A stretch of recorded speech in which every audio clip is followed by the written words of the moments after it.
നമസ്കാരം. പുതിയൊരു വീഡിയോയിലേക്ക് സ്വാഗതം. വളരെ യൂസ്ഫുൾ ആയ ഒരു വീഡിയോ ആണ് ഇത്. അതായത് തുടക്കക്കാർക്ക് വേണ്ടിയിട്ടാണ്. അറിയാവുന്നവരാരും ഇത് കാണണ്ട.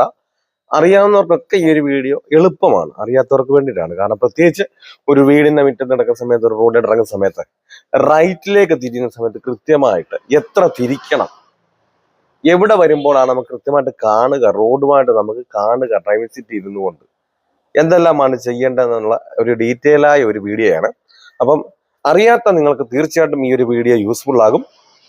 അതുകൊണ്ട് നിങ്ങൾ ഈ വീഡിയോ സ്കിപ്പ് ചെയ്യാതെ തന്നെ കാണുക. നമ്മുടെ ചാനൽ ആദ്യമായിട്ടാണ് കാണുന്നത്, അത് യൂട്യൂബ് വഴിയാണെങ്കിൽ ഒന്ന് സബ്സ്ക്രൈബ് ചെയ്ത് സപ്പോർട്ട് ചെയ്യുക. അതുപോലെ നമ്മൾ പുതിയതായിട്ട് ഫേസ്ബുക്കും ഇൻസ്റ്റയും തുടങ്ങിയിട്ടുണ്ട്. നിങ്ങൾ അതുവഴിയാണ് കാണുന്നതെങ്കിൽ ഒന്ന് ഫോളോ ചെയ്ത് സപ്പോർട്ട് ചെയ്യുക. ഇപ്പം യൂട്യൂബ് കാണുന്നവർ ഫേസ്ബുക്കോ ഇൻസ്റ്റയോ കാണണ്ടെന്നല്ല ഞാൻ പറയുന്നത്. എല്ലാം കയറി ഒന്ന് സപ്പോർട്ട് ചെയ്താൽ നല്ലതായിരിക്കും.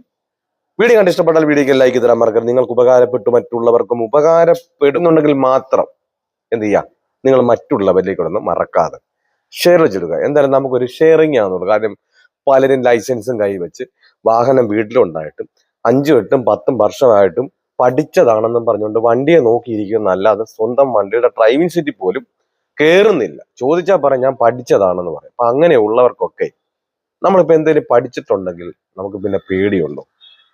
സത്യത്തിൽ ഞാൻ ആരെ കുറ്റപ്പെടുത്തുമല്ല. അപ്പൊ നമ്മൾ പഠിക്കാത്തത് കൊണ്ടാണ് നമ്മൾ അതുമായിട്ട് യാതൊരു ബന്ധവും ഇല്ലാത്തത്. വെറുതെ നമ്മൾ പിന്നെ പഠിച്ചു എന്ന് പറഞ്ഞൊരു കാര്യമുണ്ടോ?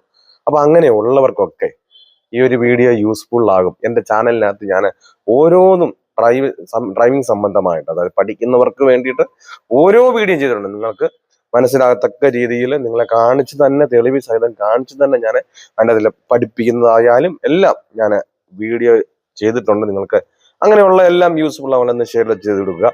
എന്തായാലും നമുക്ക് നേരെ വീഡിയോയിലേക്ക്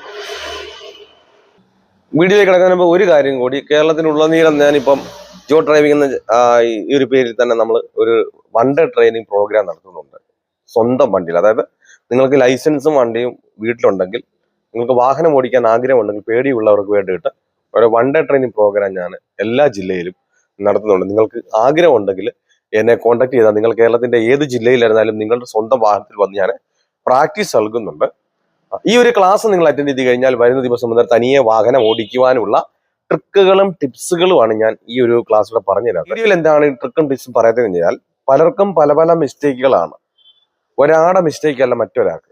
ഞാൻ അതാണ് നിങ്ങളെ വീഡിയോ തന്നെ കണ്ടു കഴിഞ്ഞാൽ തന്നെ നിങ്ങൾക്ക് മനസ്സിലാകും. ഞാൻ പലയിടങ്ങളിൽ ചെന്നിട്ടും പലരോടും ചോദിക്കുന്നത് നിങ്ങൾ പറഞ്ഞ മിസ്റ്റേക്ക് ആണോ? അപ്പൊ പലരും പറയാറുണ്ടല്ലോ ഇല്ല എന്നുള്ളത്. അപ്പൊ പലരുടെയും പല പല മിസ്റ്റേക്കുകൾ ആയതുകൊണ്ടാണ് നിങ്ങൾ 1-2 പേരുടെ പ്രാക്ടീസിന് പോയിട്ട് നിങ്ങൾക്ക് വാഹനം ഓടിക്കാൻ കഴിയാതെ വരുന്നത്. അപ്പൊ ആ ട്രിക്കും ടിപ്സുമാണ് നിങ്ങളുടെ സ്വന്തം വണ്ടിയിൽ വന്ന് നിങ്ങൾക്ക് പറഞ്ഞു തരുന്നത്. നിങ്ങൾക്ക് ആഗ്രഹം ഉണ്ടെങ്കിൽ എന്നെ കോൺടാക്ട് ചെയ്യാം. എന്റെ ജില്ല ഏതാണ് കരുതുന്നത്? കാരണം പലരും വിളിച്ച് ചോദിക്കാറുണ്ട് എന്റെ ജില്ല രൂപ, എന്റെ ജില്ല രൂപ. നിങ്ങൾ കേരളത്തിന്റെ അങ്ങേയറ്റമായ കാസർഗോഡ് മുതൽ ഇങ്ങേയറ്റമായ തിരുവനന്തപുരം വരെ കേരളത്തിന്റെ ഇടയിലൂടെ ഏത് ജില്ലയിലും ഞാൻ വരുന്നുണ്ട്. നമുക്ക് ഡ്രൈവിംഗിൽ ഒരു പ്രായം ഒരു പ്രശ്നം വേണം. നമ്മുടെ ചുറ്റിന് നോക്കിയാൽ തന്നെ അറിയാം 75-80 വയസ്സുള്ള അപ്പച്ചന്മാർ പോലും വാഹനം ഓടിക്കുന്നത്. പിന്നെ നമ്മൾ ഈ ലൈസൻസും കൈവച്ച് പഠിച്ചതാണെന്ന് പറഞ്ഞിട്ട് എന്തുകൊണ്ടിരിക്കുന്നു? നിങ്ങൾക്ക് വാഹനം ഓടിക്കണമെന്ന് ആഗ്രഹം ഉണ്ടെങ്കിൽ എന്നെ കോൺടാക്ട് ചെയ്യാം. എന്തായാലും നമുക്ക് നേരെ വീടിലേക്ക്. ഓക്കെ, അതായത് പലർക്കും ഒരു ബുദ്ധിമുട്ടാണ് ഇതുപോലെ വീടിന് ഉള്ളിൽ കിടക്കുന്ന സമയത്ത്, മെയിൻ റോഡിൽ ഇറങ്ങുന്ന സമയത്ത്, പ്രത്യേകിച്ച് റൈറ്റ് സൈഡിലോട്ട് ഇറങ്ങുമ്പോൾ ഈ എല്ലാവരും ശ്രദ്ധിക്കുന്നത് എന്താ, വണ്ടി പോകുമ്പോൾ നേരെയാണല്ലോ പോകുന്നത്, റോഡ് റൈറ്റോട്ടാണല്ലോ. അപ്പൊ നമ്മൾ റൈറ്റോട്ട് ഒരുപാട് അങ്ങ് ഒടിച്ചു വെച്ചാലല്ല വാഹനം നമുക്ക് ഓടിക്കാൻ കൃത്യമായിട്ട് കിട്ടുകയുള്ളൂ എന്നൊക്കെ നമുക്കെല്ലാം തോന്നും. അപ്പൊ കൃത്യമായിട്ട് നിങ്ങൾ എന്താണ് ചെയ്യേണ്ടതെന്ന് മനസ്സിലാക്കി ചെയ്യാത്തത് കൊണ്ടാണ് നമുക്ക് അങ്ങനെയുള്ള പേടികളും ബുദ്ധിമുട്ടുകളും എല്ലാം ഉണ്ടാകുന്നത്. പ്രത്യേകിച്ച് ക്ലച്ചുള്ള ഒരു വാഹനം ഓടിക്കുന്ന സമയത്ത് കൃത്യമായിട്ട് ക്ലച്ചിന്റെ കൺട്രോൾ നിലനിർത്താനും, ആ കൺട്രോൾ നിലനിർത്തിക്കൊണ്ട് കൃത്യമായിട്ട് ഗിയർ മാറുവാനും എല്ലാം, ആ ഏത് ഗിയറിൽ ഇറങ്ങണമെന്നും, അതുപോലെ തന്നെ എത്ര ബ്രേക്ക് വേണം, എത്ര ആക്സിലേറ്റർ വേണമെന്ന് കൃത്യമായിട്ട് മനസ്സിലാക്കുക. അതുപോലെ തന്നെ സ്റ്റിയറിംഗ് മനസ്സിലാക്കാതെ പേടിച്ചിരിക്കുന്നത് കൊണ്ടാണ് നമുക്ക് അങ്ങനെയുള്ള സംശയങ്ങളും പേടികളും ഉണ്ടാകാനുള്ള കാരണം. നമ്മളൊരു വാഹനത്തിൽ ആദ്യമേ കയറിയിരുന്ന് എടുക്കുന്ന കാര്യം കൃത്യമായിരിക്കും. നമ്മൾ എവിടെ നിന്നാണേലും ഒരു വാഹനം എടുക്കുകയാണ്. അപ്പൊ നമുക്ക് കൃത്യമായിട്ട് നമ്മുടെ സീറ്റുകളെ, വാഹനം സ്റ്റാർട്ട് ചെയ്തിട്ടുണ്ടോ, വാഹനത്തിൽ എന്തെല്ലാം ചെയ്യാനുണ്ടോ, അതുപോലെ വാഹനത്തിൽ ചെയ്തതിനു ശേഷം ഇനിയിപ്പം എന്തെങ്കിലും വാഹനത്തിൽ ചെയ്യാനുണ്ടോ, ഇതെല്ലാം കൃത്യമാക്കി ഉറപ്പ് വന്നതിന് ശേഷം മാത്രമേ നമ്മൾ എന്ത് ചെയ്യാവൂ, ഈ ബ്രേക്കിൽ നിന്നും കാല് മാറ്റിയിട്ട് ക്ലച്ചിൽ നിന്ന് എടുക്കാവൂ. അല്ലാതെ നിങ്ങൾ ഒരു കാരണവശാലും വാഹനത്തിലോട്ട് കയറി ഇരുന്ന് എന്തെങ്കിലും ഒന്ന് കാണിച്ചിട്ട് വണ്ടി സ്റ്റാർട്ട് ചെയ്തു എന്ന് പറഞ്ഞുകൊണ്ട് നമ്മൾ എടുക്കാൻ വേണ്ടി നിന്നാൽ എന്ത് ചെയ്യും, പല കാരണങ്ങളാൽ വണ്ടി ഓഫായി പോകാം. പല കാര്യങ്ങളും നമ്മൾ ശ്രദ്ധിക്കാതിരിക്കുന്നുണ്ട് എന്ത് ചെയ്യും, വണ്ടി മുൻപോട്ട് മൂവ് ആകാതൊക്കെ വരാം. അപ്പൊ നമ്മൾ നമ്മുടെ കാര്യങ്ങളെല്ലാം കൃത്യം ഒരു വണ്ടി കിടക്കുകയാണ്, ആ വണ്ടി മൂവ് ആകുന്ന വരെ ഓരോ കാര്യങ്ങൾ ചെയ്യണം. അതുകൊണ്ടാണ് ഞാൻ ഓരോ ക്ലാസ്സിൽ ചെന്നാലും ഞാൻ പലരോടും ചോദിക്കാറുള്ളത്, നിങ്ങൾ എന്തെല്ലാം ചെയ്തിട്ടാണ് ഒരു വണ്ടി ഇതുവരെ നിങ്ങളുടെ പ്രൈവറ്റ് സ്കൂളുകാർ പറഞ്ഞിട്ടുള്ളത്, എടുക്കാൻ വേണ്ടി പറഞ്ഞിട്ടുള്ളത് ഞാൻ ചോദിക്കാറുള്ളതിന്റെ കാരണം. അപ്പൊ പല പല രീതിയിൽ ഓരോന്ന് ചെയ്യുന്നത് കൊണ്ടാണ് നിങ്ങൾക്കും വാഹനം എടുക്കാൻ പോലും ബുദ്ധിമുട്ടുകളും കാര്യങ്ങളൊക്കെ ഉണ്ടാകാനുള്ള കാരണം.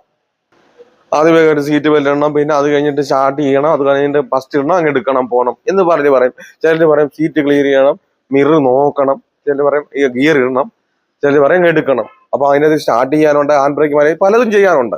അപ്പൊ ഓരോന്ന് കൃത്യമായിട്ട് ചെയ്തതിന് ശേഷം മാത്രമേ എന്ത് ചെയ്യാവൂ ഇതുപോലെ വാഹനം എടുത്താൽ. ഇപ്പൊ വാഹനത്തിൽ എല്ലാ കാര്യങ്ങളും ചെയ്തു. അതാണ് ഇത്രയും നേരം ഞാൻ പറഞ്ഞുകൊണ്ടിരുന്നപ്പോ ആ വണ്ടി ഓടിക്കുന്ന ആൾ കൃത്യമായിട്ട് ആ വണ്ടിയിലിരുന്ന് ഓരോന്ന് ചെയ്യുകയായിരുന്നു. അപ്പൊ കൃത്യമായിട്ട് ചെയ്തതിനു ശേഷം ആ വണ്ടി എടുത്തു. ഇപ്പൊ നമ്മൾ എടുക്കുന്ന സമയത്ത് ഒരു കാരണവശാലും എന്ത് ചെയ്യരുത്, ഈ ബ്രേക്കിൽ നിന്ന് മാറി ക്ലച്ചിൽ നിന്ന് ഓടരുത്. നിങ്ങൾ പതിയെ പതിയെ ബ്രേക്കിൽ നിന്ന് മാറി, അല്ലെങ്കിൽ ബ്രേക്കിൽ നിന്ന് തന്നെ പോകുന്നുണ്ടെങ്കിൽ നിങ്ങൾ ബ്രേക്കിൽ തന്നെ സെറ്റ് ചെയ്തുകൊണ്ട് ക്ലച്ച് എടുത്തിട്ട് ഓടാതെ പോവാ. എന്നിട്ട് നമുക്ക് ആ റോഡ് നമ്മൾ ചരിഞ്ഞ് കാണുന്നിടം വരെ മുൻപോട്ട് പോവാ. കണ്ട രണ്ട് സൈഡും നമ്മൾ കാണത്തക്ക പോലെ ഇപ്പൊ ആളിനെ കാണുന്നവരെയും കൊണ്ടുപോയി. അതിനുശേഷം നിങ്ങൾ വാഹനം നോക്കണം, രണ്ട് സൈഡിലും വണ്ടി ഉണ്ടോ. ഇപ്പൊ അവിടെ നിന്ന് വണ്ടി വരുന്നതുകൊണ്ടാണ് വണ്ടി അവിടെ നിർത്തിയിട്ടിരിക്കുന്നത്. കണ്ടാ. അപ്പൊ രണ്ട് സൈഡിലും വണ്ടി ഇല്ല എന്ന് ഉറപ്പ് വന്നതിന് ശേഷം എന്ത് ചെയ്യുക, നിങ്ങൾ റോഡിലേക്ക് അങ്ങ് കയറ്റുക വണ്ടി. അല്ലാതെ നിങ്ങൾ ഇവിടുന്ന് എടുക്കുന്ന സമയത്ത് എന്ത് ചെയ്യരുത്, തിരിച്ചെഴുതുക. റോഡിൽ കയറിയതിനു ശേഷം എന്ത് ചെയ്യുക, ഓടിക്കുക. എന്നാൽ മാത്രമേ എന്ത് ചെയ്യുള്ളൂ, ആ വണ്ടി ലെഫ്റ്റ് സൈഡിലേക്ക് വരുവുള്ളൂ. കണ്ടില്ലേ? അല്ലെന്നുണ്ടെങ്കിൽ നമ്മൾ ഇപ്പൊ ഈ മൂലയ്ക്ക് വന്നപ്പോഴേ അങ്ങ് ഓടിച്ചു, എന്ത് സംഭവിക്കും, ഈ റൈറ്റിലേക്ക്. അതാണ് നിങ്ങൾ ഈ വാഹനം റൈറ്റ് സൈഡിലോട്ട് എടുക്കുന്ന സമയത്ത് എങ്ങോട്ട് വാഹനം പോകാനുള്ള കാരണം, ഈ ഓടി വരുന്ന വാഹനം ഇങ്ങോട്ട് വരുന്ന കാരണം. എന്നിട്ട് പിന്നെ നിങ്ങൾ അങ്ങോട്ട് പിടിക്കാൻ നോക്കും. അപ്പൊ നമ്മുടെ ഈ വാഹനം റോഡിലേക്ക് കയറിയതിനു ശേഷം ഒടിഞ്ഞാലേ എന്ത് ചെയ്യത്തുള്ളൂ, നമുക്ക് ആ ലെഫ്റ്റ് സൈഡിലേക്ക് നമുക്ക് കാരണം നമുക്ക് വണ്ടി ഓടിക്കാൻ റോഡിന്റെ ലെഫ്റ്റ് സൈഡാണ് നമുക്ക് തന്നിരിക്കുന്നത്. വാഹനം ഓടിക്കാൻ വേണ്ടി ലെഫ്റ്റ് സൈഡാണ്, ലെഫ്റ്റ് സൈഡ് ചേർന്ന് പോകാൻ നമുക്ക് ലൈസൻസ് തന്നില്ല. എന്നാൽ മാത്രമേ നമുക്ക് കൃത്യമായിട്ട് ആ ലെഫ്റ്റ് സൈഡിലേക്ക് എന്ത് ചെയ്യത്തുള്ളൂ, വാഹനം കൃത്യമായിട്ട് നമുക്ക് വരുവാനും കൃത്യമായിട്ട് റൈറ്റ് സൈഡിൽ നിന്ന് വരുന്ന വണ്ടിയെ തട്ടാൻ നമുക്ക് കൃത്യമായിട്ട് എടുക്കാനും കഴിയത്തുള്ളൂ. പിന്നെ അതേപോലെ തന്നെ ഇപ്പൊ നമ്മൾ എന്തിനാ ഈ ലെഫ്റ്റ് സൈഡിലെ കാര്യം പറയുന്നതെന്ന് വെച്ചാൽ പലരും ചെയ്യുന്ന തെറ്റുകൾ തിരുത്താൻ വേണ്ടിയിട്ടാണ്. അപ്പൊ നമ്മൾ ആദ്യം ചെയ്യേണ്ടത് എന്താ, നമ്മളിപ്പോ ആദ്യം വരേണ്ടത്, നമ്മൾ ഈ ലെഫ്റ്റ് സൈഡിലേക്ക് നമുക്ക് പോകണമെന്നുണ്ടെങ്കിൽ നമുക്ക് ഇവിടുന്ന് നമുക്ക് ഈ ലെഫ്റ്റും ആ ലെഫ്റ്റിലേക്കാണ് വാഹനം വരേണ്ടത്. നമുക്കിപ്പോ ലെഫ്റ്റിലേക്ക് വരേണ്ടിടത്താണ് എന്ത് ചെയ്യുന്നത്, നമ്മൾ കൂടുതലായിട്ട് ഓടിക്കേണ്ടത്. നമ്മളിപ്പോ റൈറ്റിലേക്ക് പോകേണ്ട സമയത്ത് നമ്മൾ അങ്ങോട്ട് കയറിയിട്ട് ഓടിച്ചാൽ നമുക്ക് ആ സൈഡ് കിട്ടും.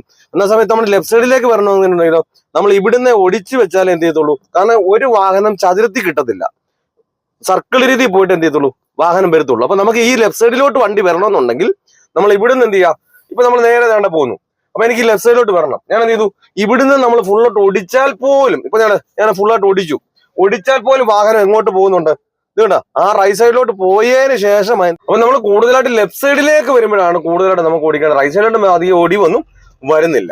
അപ്പൊ നിങ്ങൾക്ക് കാര്യങ്ങൾ കാണിച്ചെന്നും പറഞ്ഞ് നിങ്ങൾക്ക് മനസ്സിലായെന്ന് വിചാരിക്കും. എന്തെങ്കിലും സംശയങ്ങളോ കാര്യങ്ങളോ ഉണ്ട്, അല്ല ഇന്ന ഒരു വീഡിയോ ചെയ്യാവുന്ന കമന്റ് ബോക്സിൽ വന്ന് ചോദിച്ച് ചെയ്യുന്നതായിരിക്കും. തുടക്കക്കാർക്ക് വേണ്ടി മാത്രം ചെയ്യുന്ന വീഡിയോസ് ഉണ്ട്. അതുകൊണ്ട് നിങ്ങൾക്ക് എന്ത് സംശയങ്ങളും ജോ ഡ്രൈവിംഗ് എന്ന ചാനലിൽ വന്ന് ഡ്രൈവിംഗ് സംബന്ധമായിട്ട് എന്ത് സംശയങ്ങളും ചോദിക്കാന്നാണ്. നിങ്ങൾക്ക് എന്തോരം യൂസ്ഫുൾ ആയി ഈ ഒരു വീഡിയോ എന്നുള്ളതും നിങ്ങൾ കമന്റ് ആയിട്ട് തന്നെ രേഖപ്പെടുത്തുക. നല്ലൊരു ടോപ്പിക്കുമായി അടുത്ത വീഡിയോയിൽ കാണും വരെ ഗുഡ് ബൈ.